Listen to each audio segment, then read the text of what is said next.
స్పష్టం చేశారు.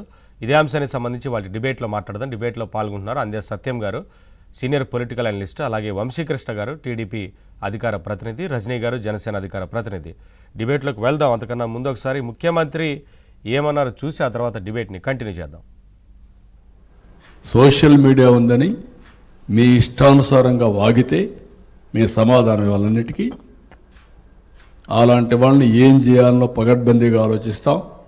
వాస్తవాలు రాసే వాళ్ళని వాళ్ళు ఏదైనా రాస్తే తప్పుంటే కరెక్ట్ చేసుకుంటాం. తప్పుడు వార్తలు రాస్తే మాత్రం కబద్దార్ జాగ్రత్తగా ఉండండి. మీరు వేయడం మేము ఫేక్ న్యూస్ అని పెట్టుకోవాలన్నా బుద్ధి జ్ఞానం లేదు మీకు?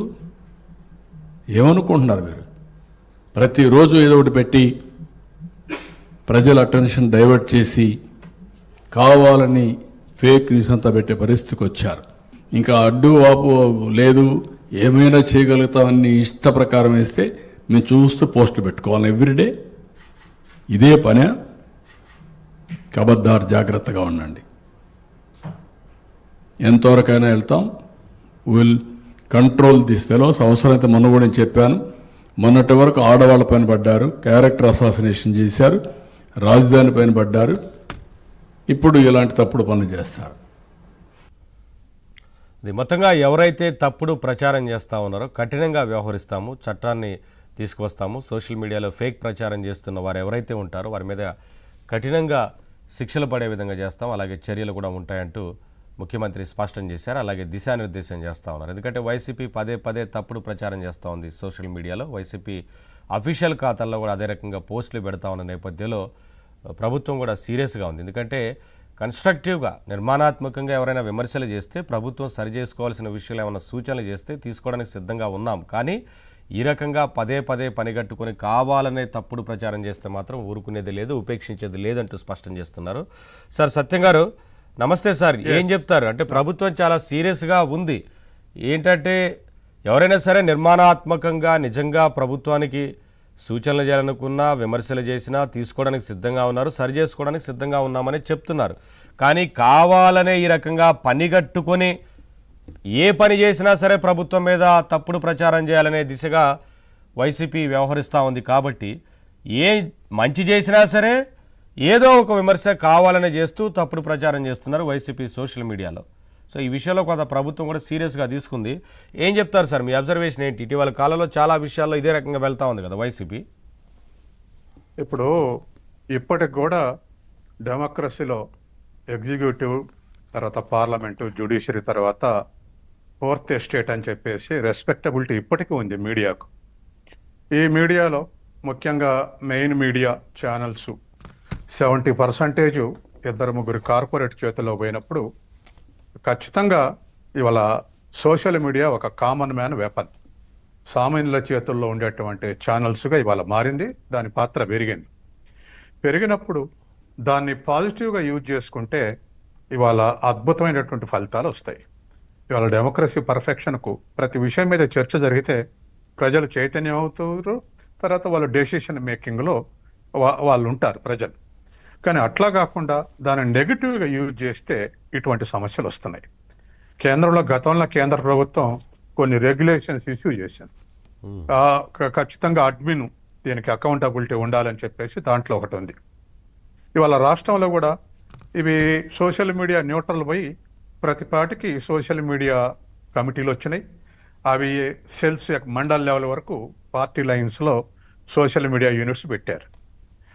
ఒకటి వాళ్ళ పార్టీ మెరిట్స్ చెప్పుకోవచ్చు, రెండోది ఎదుటి పార్టీ డిమెరిట్స్ కూడా చెప్పవచ్చు. కానీ మెరిట్ని డిమెరిట్గా క్రియేట్ చేసి ప్రచారం చేస్తే ఇవాళ ఇది ఫేక్ మీడియా అవుతుంది. మెరిట్ని కూడా డిమెరిట్గా చేసి ప్రచారం చేస్తే ప్రజలు కన్ఫ్యూజ్ అవుతారు. తర్వాత దానికి ఉన్న ఆబ్జెక్టివ్, ఇప్పుడు అందరూ ఇంటలెక్చువల్స్ కూడా డెమోక్రటిక్ రైట్స్ కావాలనుకున్న వాళ్ళు కూడా సోషల్ మీడియా ఉండాలి, దాని మీద నియంత్రణ వద్దు అని చెప్పిన వాళ్ళు కూడా ఇటువంటి వాటికి బాధపడుతున్నారు. మెరిట్ని కూడా డిమెరిట్గా చేసి ఇవాళ ఆర్టిఫిషియల్ ఇంటెలిజెన్స్ వచ్చిన తర్వాత ప్రతిదీ కూడా ఇవాళ మార్ఫింగ్ చేసి పెట్టేటువంటిది అది న్యాచురల్గా అవుపడే విధంగా ఇవాళ వచ్చేసింది డెవలప్మెంట్ టెక్నాలజీ. దీన్ని యూజ్ చేసుకుని ఇటువంటి చేస్తే దానికి ఉన్నటువంటి పాత్ర, దానికి ఉన్నటువంటి క్రెడిబిలిటీ పోతుంది. వాటి మీద ప్రభుత్వం చర్యలు తీసుకుంటూ కూడా మాట్లాడేవాడు ఉండడు, దాన్ని డిఫెండ్ చేసేవాడు ఉండడు. ఎందుకంటే అబద్ధాలే ప్రచారం చేస్తే, అబద్ధమే నిజమని ప్రచారం చేస్తే, లేదా నిజాన్ని అబద్ధం అని ప్రచారం చేస్తే ఈ సమస్యలన్నీ వస్తాయి. ఉదాహరణకు ఇప్పుడు హంద్రి నియామకాలంలో ఆ నీళ్లు వస్తుంటే ఎండిపోయినట్టుగా పెట్టడం కానీ, లేదా మరే కార్యక్రమం అయినా ఒక పాజిటివ్ దిక్కుపదం ఉన్నప్పుడు దాంట్లో ఉన్న లోపాలు ఎత్తి చూపేటువంటి అవకాశం సామాన్యులకు ఉంది వాళ్ళ ఈ మీడియా ద్వారా. కానీ ఇట్లా దుర్వినియోగం చేస్తే దానికి ఉన్న క్రెడిబిలిటీ పోతే సాధారణంగా ప్రజలు క్రెడిబిలిటీ పోయినటువంటి వాటికి విలువవారు, వాటిని ఓవర్టేక్ చేసి మరొక దాన్ని ఎత్తుక్కుంటారు. ఇవాళ పత్రికలు కానీ అంటే ఇక్కడ ఒకటి సార్, ఎవరైనా సరే ప్రభుత్వానికి సూచనలు చేయొచ్చు, నిర్మాణాత్మకంగా విమర్శలు చేయొచ్చు, ప్రభుత్వం కూడా తీసుకోవడానికి సిద్ధంగా ఉంటుందనే చెప్తున్నారు. అలాగే ఏదైనా ఎక్కడైనా జరిగితే తప్పులు ఖచ్చితంగా ప్రభుత్వం దృష్టికి తీసుకెళ్లొచ్చు. అలా కాకుండా పనిగట్టుకుని ఏ పథకం ప్రారంభించినా సరే డబ్బులు ఇచ్చి మరి సోషల్ మీడియాలో ఈ ఫేక్ ప్రచారానికి తెరదీసింది. ఇక్కడ వైసీపీ కామెంట్లు చేస్తారు, కిందకు వచ్చి అక్కడే మళ్ళీ దాన్ని ఆ పోస్ట్ని ఇంకా ఫార్వర్డ్ చేస్తారు, వేరే గ్రూపులో ఫార్వర్డ్ చేస్తారు, మొత్తానికి స్ప్రెడ్ చేస్తూ ఉన్నారు. ఇది ఇప్పుడు అందుకే ప్రభుత్వం మీద ఉన్నటువంటి లోపాలు, ప్రభుత్వం చేసే లోపాలు లేవనెత్తే ప్రభుత్వానికే బెనిఫిట్. ఎందుకంటే 5 ఏళ్ల తర్వాత రాంగ్ రిజల్ట్స్ రాకముందే నిరంతరం కరెక్షన్ చేసుకుంటూ ప్రభుత్వాలు నడుస్తాయి. కాబట్టి అది ప్రభుత్వాలకు మేలు చేస్తాయి. ఏది రియల్ క్రిటిసిజం. కానీ ఫేక్ న్యూస్ ఇవాళ ఇట్లా ఫ్లోటింగ్ చేస్తే దాని రెస్పెక్టబిలిటీ పోతే ఇప్పుడు ప్రభుత్వం మంత్రుల కమిటీ వేసింది. మంత్రుల కమిటీ కొన్ని రికమెండేషన్ చేస్తాయి, రెగ్యులేట్ చేస్తుంది, రెగ్యులేషన్స్ పెడుతుంది. ఆ రెగ్యులేషన్స్ వల్ల మొత్తం మీద దాని పాత్ర తగ్గిపోతుంది. కాబట్టి ఇట్లా చేస్తుంటే మరి మేమేం చేయమని ప్రభుత్వం అడిగితే దానికి ఆన్సర్ కూడా లేదు. కాబట్టి ఇవాళ ఉన్నటువంటి పరిస్థితుల్లో దీన్ని సోషల్ మీడియాకు ఉండేటువంటి వ్యాలిడిటీని పోగొట్టడానికి ఇటువంటి చర్యలు ఉపయోగపడుతున్నాయి. కాబట్టి రేపు మంత్రుల కమిటీ రికమెండ్ చేసి రెగ్యులేషన్స్ పెడితే ఇట్లా రెగ్యులేషన్స్ వద్దని నాదుడు అవుతాడు. ఎందుకంటే ఇగో ఇటువంటి ఫేక్ ప్రచారాలు చేస్తుంది, ఇటువంటి ఫేక్ ప్రచారాలు చేస్తున్నారని చెప్పేసి ఖచ్చితంగా ఇవాళ ఉన్నటువంటి పరిస్థితుల్లో దాని ఓనర్షిప్ గ్రూప్ అయితే అడ్మిన్, లేకపోతే ఇప్పుడు ఛానల్ అయితే దాని ఓనర్, ఈ విధంగా ఎవరో ఒకరు అకౌంటబుల్ చేయకపోతే ఇది దరిదాపు గతంలో జడ్జిల మీద కూడా ఇట్లా ట్రోలింగ్ చేసినటువంటి ఎగ్జామ్స్ ఉన్నాయి. అందుకని వాళ్ళే ఏం చేయాలనో కూడా ప్రశ్నించేటువంటి స్థితి వచ్చింది. వాళ్ళు కూడా ఓపెన్ గా ప్రజల్లోనే ఇట్లా చేస్తున్నారని స్టేట్మెంట్ ఇవ్వాల్సిన పరిస్థితి వచ్చింది, కార్నర్ చేయబడ్డారు. కాబట్టి ఈ పరిస్థితుల్లో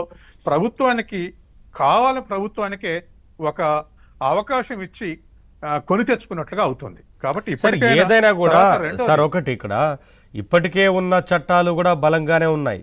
వీటిని అంటే స్ట్రిక్ట్ గా అమలు చేస్తే ఖచ్చితంగా వీటికి అడ్డుకట్ట వేయచ్చు. సోషల్ మీడియా ప్రచారాన్ని ఎందుకు అడ్డుకట్ట వేయలేరు? చాలా రకాలుగా ఎక్కడెక్కడ దుష్ప్రచారం చేస్తున్నారు, ఏం చేస్తున్నారు లాంటి అన్ని విషయాల మీద కొంత దృష్టి పెట్టి మీరు అన్నట్టుగా అడ్మిన్ ఎవరైతే ఉంటారో వారిని బాధ్యులు చేసి త్వరితగతిన చర్యలు తీసుకుంటే కట్టడవుతుంది. ఎందుకంటే ఒకరిద్దరి మీద సీరియస్గా యాక్షన్ ఉంటే కానీ మిగతా వారు దారిలోకి వస్తారనే విషయం తెలుసు కదా. ఇప్పుడు మంచిని మంచి అని చెప్పాలి, చెడుని చెడని చెప్పాలి. ఇప్పుడు అందుకే ఇప్పుడు ఫ్యాక్ట్ చెక్ ఉంది, ఏది అబద్ధం అనేది వెంటనే ఇప్పుడు ఉన్నటువంటి ఫ్యాక్ట్ చెక్ ద్వారా ఇది అబద్ధం అని తేలితే ఖచ్చితంగా వాళ్ళకు నోటీస్ ఇవ్వాల్సి వస్తుంది. ఇప్పటి నుంచి ఇట్లాగే ఫేక్ ప్రచారం చేస్తే నోటీస్ ఇవ్వాల్సి వస్తుంది. సెకండ్ స్టేజ్ లో కర్టైల్ చేయాల్సి వస్తుంది. కర్టైల్కి ఏం చర్యలు తీసుకోవాలని కూడా వాటిని వాళ్ళు రికమెండ్ చేసే అవకాశం ఉంది. కాబట్టి దాన్ని ఆర్గనైజర్స్ ఎవరైనా, దాని అకౌంటబిలిటీ ఎవరైతే దీనికి ఈ ప్రచారానికి రెస్పాన్సిబుల్ వాళ్ళు అకౌంటబుల్ చేస్తే ఇటువంటి తగ్గేటువంటి అవకాశం ఉంది. కాబట్టి ఇవాళ అటువంటి అవకాశం ఇచ్చి కూర్చొని మొత్తం సమాజానికి నష్టం చేసేటువంటి చర్యలు ఇవి ఉన్నాయి. కాబట్టి మొత్తం సమాజానికి ఉపయోగపడేటువంటి ఈ మీడియాని పర్సనల్ కోసం యూజ్ చేయడం కోసం, పొలిటికల్ యూజ్ కోసం చేస్తే ఇటువంటి చర్యలకు ఇవాళ మనం ఆహ్వానించినట్టు అవుద్ది. కాబట్టి ఇప్పటికైనా ఇటువంటి ప్రచారాన్ని, ఇటువంటి ఫేక్ ప్రచారాన్ని ఆపితే అది మొత్తం ప్రజలకు లాభం, వాళ్ళకే కాదు. అందుకని వాళ్ళ సమాజానికి నష్టం చేసేటువంటి ఇటువంటి ఫేక్ ప్రచారం అనేటువంటిది ఇవాళ కావాలనే కొని నియంత్రణ తీసుకొచ్చేటువంటి పరిస్థితి ఏర్పడుతుంది. వంశీకృష్ణ గారు నమస్తే అండి. ఏం చెప్తారు అంటే ప్రభుత్వానికి